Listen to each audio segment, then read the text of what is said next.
repeatedly ignore an empath's emotional depth, what you're really doing is rejecting the very lens through which they experience the world. And that has consequences most people underestimate.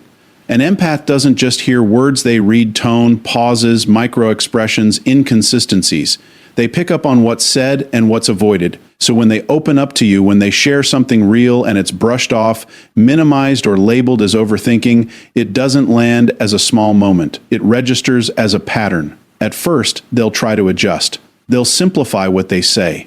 They'll soften their delivery. They'll even question themselves, maybe I am being too much. But this is where people misread them. That silence isn't comfort, it's observation. They're watching whether you're capable of meeting them at the level they naturally operate on. Empaths don't need perfection. They need presence. They need to feel that when something matters to them, it at least registers with you. But when their emotional reality is consistently treated as an inconvenience, something shifts internally. They stop expecting understanding, and once expectation disappears, attachment starts to loosen. This is the critical turning point, because an empath doesn't explode when they've had enough. They don't always announce their exit. What they do instead is withdraw their energy. And energy for an empath is everything. It's their attention, their curiosity, their willingness to invest in you. When that starts to fade, it's not random. It's a quiet recalibration.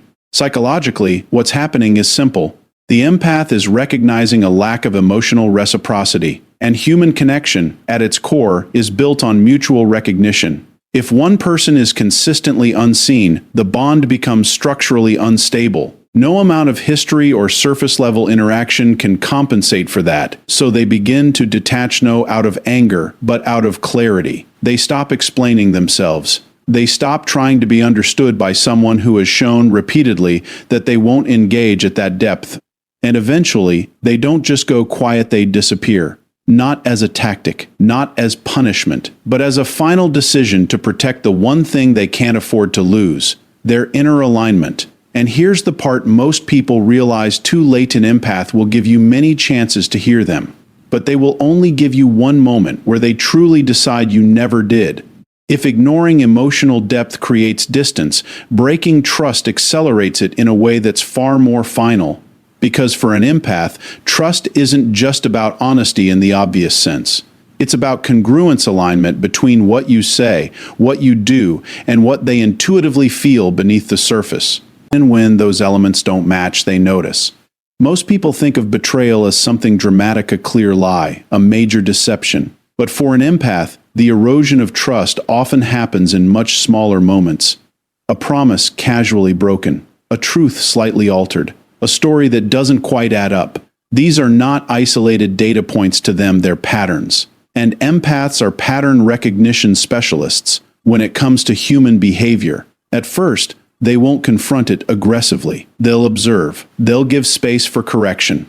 In many cases, they'll even offer you opportunities to realign without calling you out directly. This is where people miscalculate. They interpret the lack of confrontation as lack of awareness. It's not. It's evaluation. An empath understands that everyone makes mistakes. A single breach of trust doesn't define you in their eyes. What defines you is what follows. Do you take responsibility? Do you adjust your behavior? Do your actions start to match your words more consistently? Or do the inconsistencies continue? Because repeated betrayal, even in subtle forms, creates a psychological shift. The empath stops engaging with who you say you are and starts responding only to what you consistently demonstrate. And once that shift happens, it's incredibly difficult to reverse. There's also something deeper at play here. Trust for an empath is directly tied to emotional safety. When they trust you, they allow access not just to their thoughts, but to their internal world, their fears, their interpretations, their vulnerabilities. When that trust is compromised, it's not just disappointment they feel. It's exposure without protection. And human beings are not wired to stay in environments where vulnerability is repeatedly met with instability. So the empath adapts. They don't necessarily become cold, they become precise. They start limiting what they share. They start filtering how much of themselves is available to you. And most importantly, they start detaching from the version of you they once believed in. This is where people often try to fix things, but they do it too late, and usually at the surface level. They offer explanations instead of behavioral change. They apologize without altering the underlying pattern, and an empath doesn't measure sincerity by words. They measure it by consistency over time. So even if you attempt to repair the connection, the empath is no longer looking at isolated actions. They're looking at probability. They're asking, based on everything I've seen, what is this person most likely to do next? And if the answer isn't stability, they begin preparing their exit, not dramatically, not impulsively, but deliberately. Because once an empath reaches the point where trust is no longer recoverable, staying connected feels less like loyalty and more like self-betrayal. And that's a line they will not cross for anyone. An empath can forgive what you did, but they will leave when they understand who you've shown yourself to be. If trust determines whether an empath feels safe, then balance determines whether they stay. And this is where a lot of relationships quietly fail, because taking without giving doesn't always look like exploitation on the surface. Sometimes it looks like dependence. Sometimes it looks like admiration. And sometimes it even looks like closeness. Empaths are naturally wired to give. Their attention is precise, their listening is active, and their instinct is to support, often before they're asked. They notice what's wrong before it's spoken, and they step in without needing recognition. But this creates a dynamic that can easily become one-sided if the other person isn't self-aware. At first, the empath doesn't mind. Giving is part of how they connect. They feel purposeful when they can contribute to someone else's emotional stability or growth. But over time, something subtle begins to shift.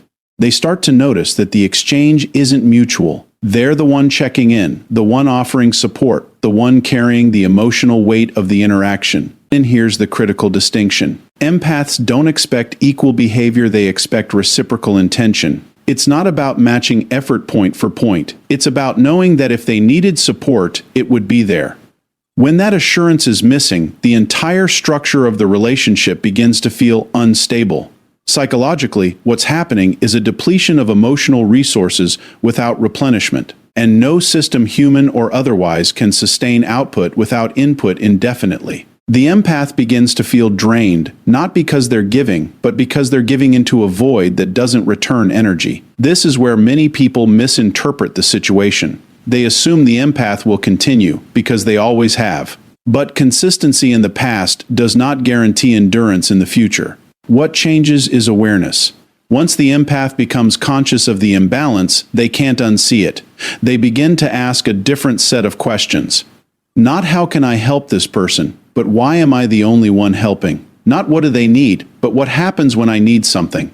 And if those questions don't have reassuring answers, the empath starts to withdraw, not out of resentment, but out of self-preservation. You'll see it in small ways first. They stop overextending. They stop anticipating your needs. They give less, not as punishment, but as calibration. They're testing whether the relationship can rebalance itself when they're no longer compensating for it. And if nothing changes, they reach a quiet but decisive conclusion. This connection is sustained by their effort alone. That realization is enough, because an empath understands something most people avoid. Continuing to invest in a one-sided relationship isn't kindness. It's self-neglect. And once that line becomes clear, they don't argue about it. They don't try to convince you to meet them halfway. They simply stop walking the distance for both of you. And when they do, the connection doesn't gradually fade, it collapses under the weight of what was never being supported on both sides.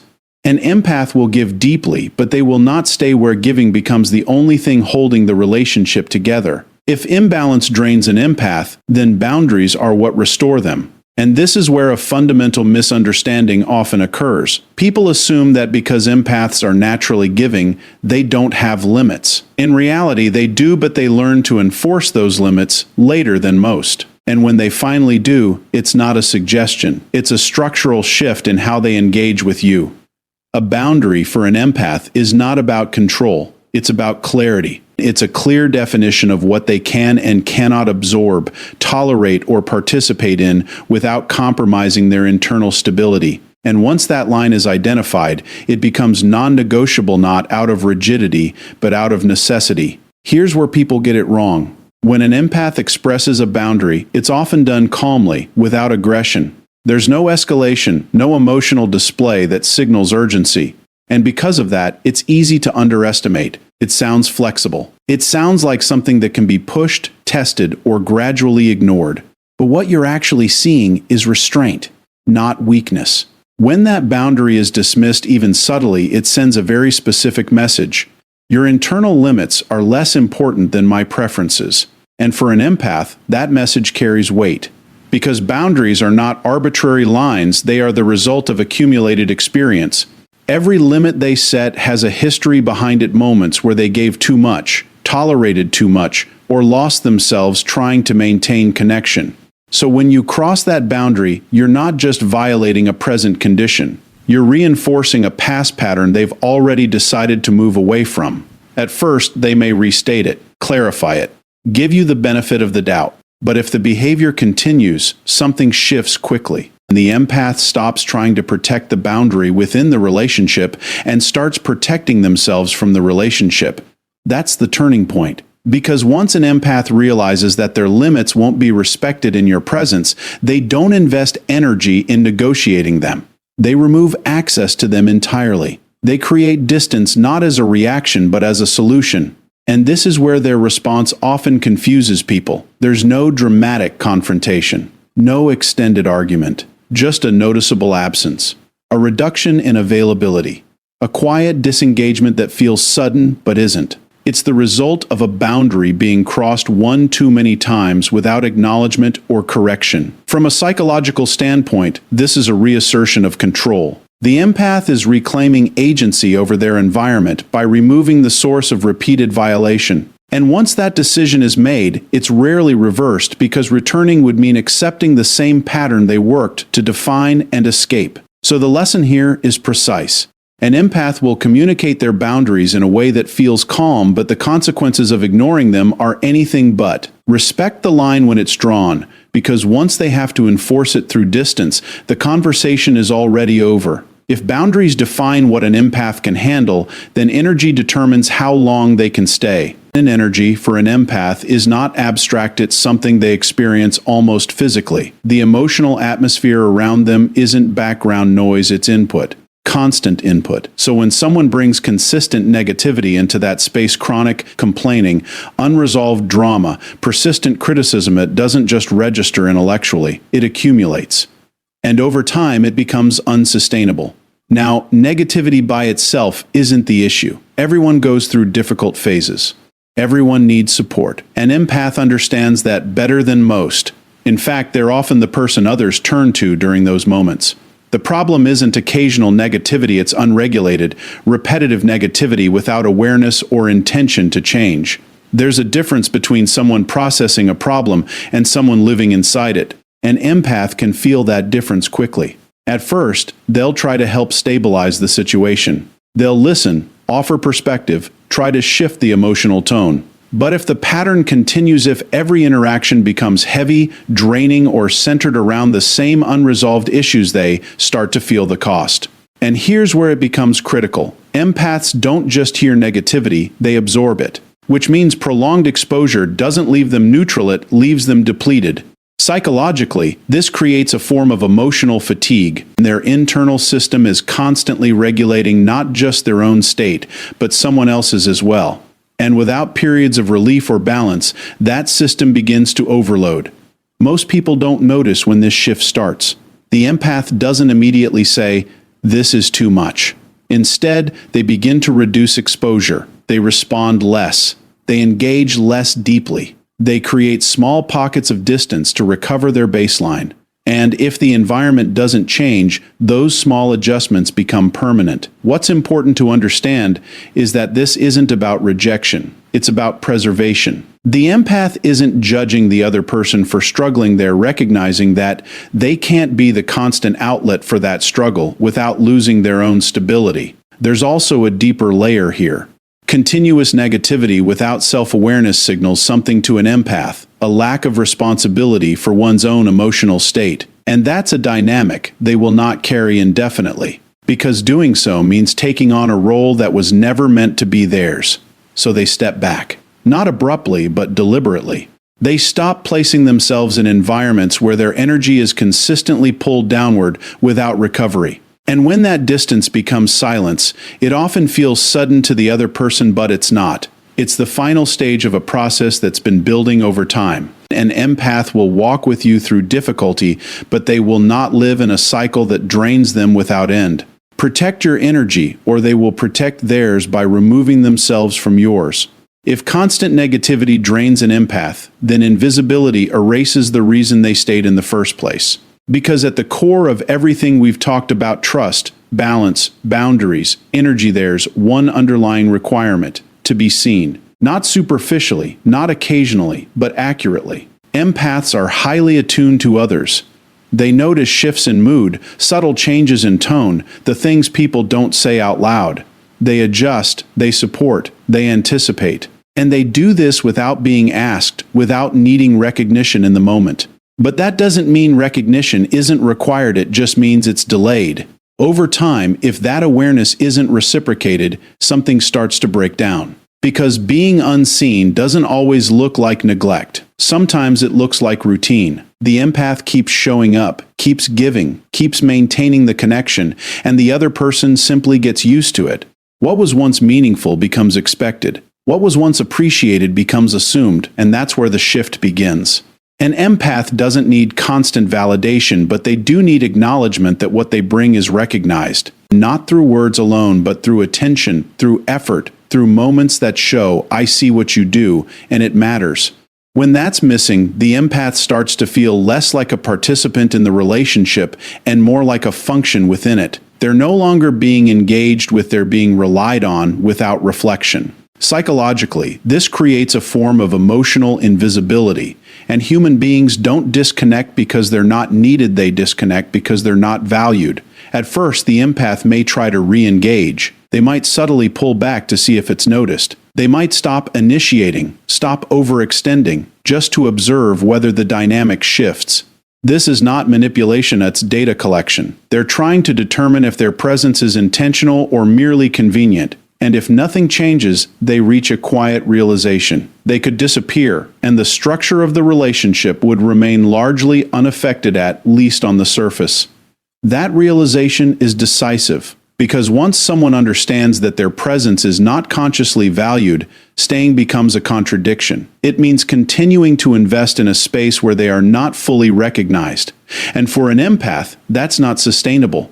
So they don't demand attention. They don't force appreciation. They withdraw the very thing that was overlooked themselves. And when they do, it often creates a delayed reaction. Suddenly, their absence is felt. The support, the awareness, the consistency, it's all gone. But by that point, the empath isn't waiting to be noticed anymore. They've already processed the absence of recognition long before they physically left. An empath doesn't leave because they have nothing to give. They leave because what they gave was never truly seen.